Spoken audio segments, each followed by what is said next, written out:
Saudara-saudari yang terkasih dalam Kristus, selamat berjumpa kembali bersama saya, Romo Tony. Semoga Anda sekalian selalu dalam keadaan yang sehat walafiat. Hari ini kita mau sejenak merenungkan sabda Tuhan yang semoga bisa menjadi bekal bagi kita sekalian yang mau memasuki minggu Prapaskah yang keempat. Saya akan mengambil tema permenungan pada hari ini dari Injil Yohanes pasal 3 ayat 14 sampai 16. Percakapan dengan Nikodemus. Dan sama seperti Musa meninggikan ular di padang gurun, demikianlah juga Anak Manusia harus ditinggikan, supaya setiap orang yang percaya kepadanya beroleh hidup yang kekal. Karena begitu besar kasih Allah akan dunia ini, sehingga Ia telah mengaruniakan Anaknya yang tunggal, supaya setiap orang yang percaya kepadanya tidak binasa, melainkan beroleh hidup yang kekal. Demikianlah Injil Tuhan. Terpujilah Kristus.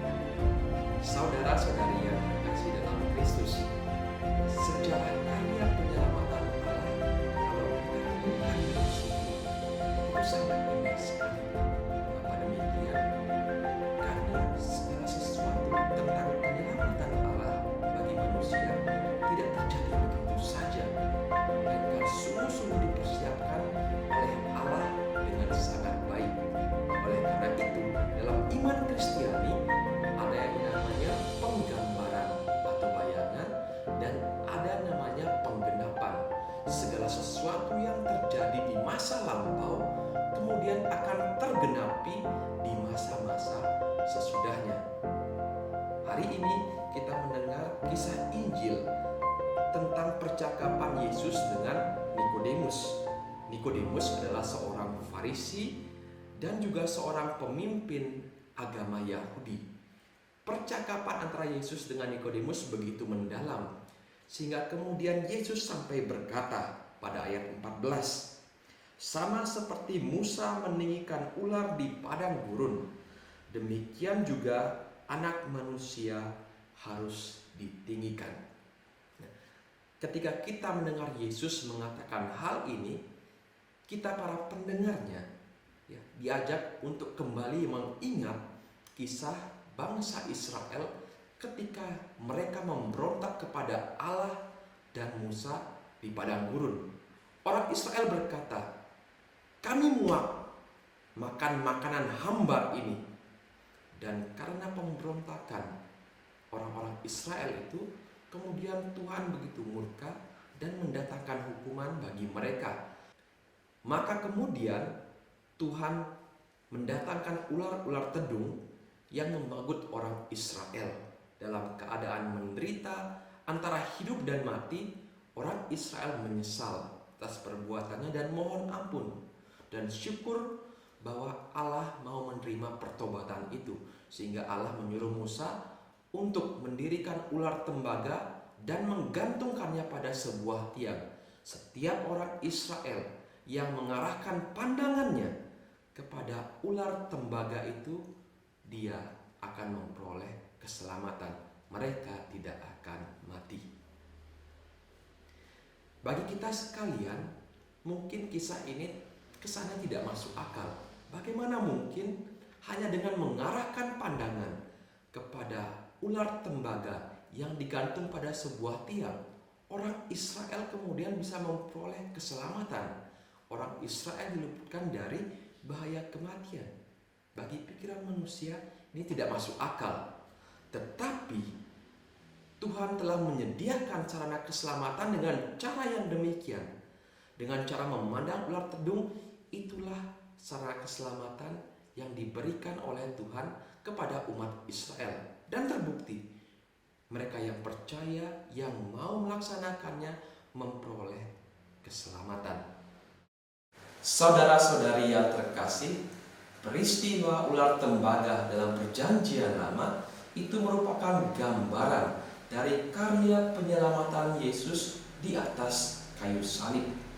Peristiwa ular tembaga dan perjanjian lama tergenapi dalam diri Yesus Kristus yang mengorbankan dirinya di atas kayu salib. Jika orang Israel, mereka memperoleh keselamatan karena mereka mengarahkan pandangannya pada ular tembaga, maka kita sekalian umat beriman, kita memperoleh keselamatan ketika kita mengarahkan pandangan kita dan juga percaya kepada Yesus yang mengorbankan dirinya di atas kayu salib.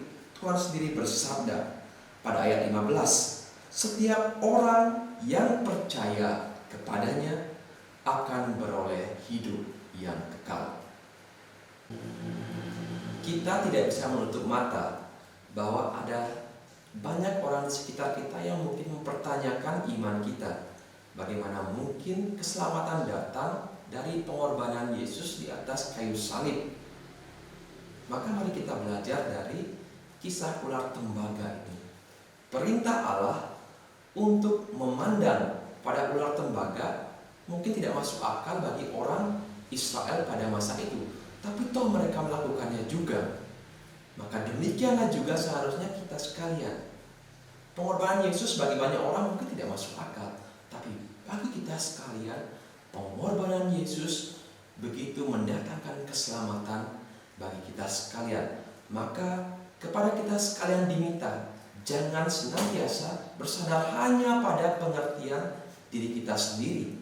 Mohonlah bimbingan Roh Kudus agar kita sekalian semakin mau dari hari ke hari mendalami iman kita dengan rajin membaca dan merenungkan firman Tuhan sembari kita mengarahkan pandangan kita kepada Dia yang digantung di atas kayu salib. Pandanglah kepada Dia yang ditinggikan di atas salib. Daripadanya seharusnya muncul sukacita, karena pengorbanan Yesus sungguh-sungguh mendatangkan selamat bagi kita. Ketika kita mengarahkan pandangan kita kepada salib, kita tahu bahwa kita punya Allah yang begitu menaruh belas kasihan akan dunia ini, sehingga Ia telah mengaruniakan anaknya yang tunggal, supaya setiap orang yang percaya kepadanya tidak binasa, melainkan beroleh hidup yang kekal. Selamat memasuki Minggu Prapaskah yang keempat. Semoga Tuhan memberkati kita.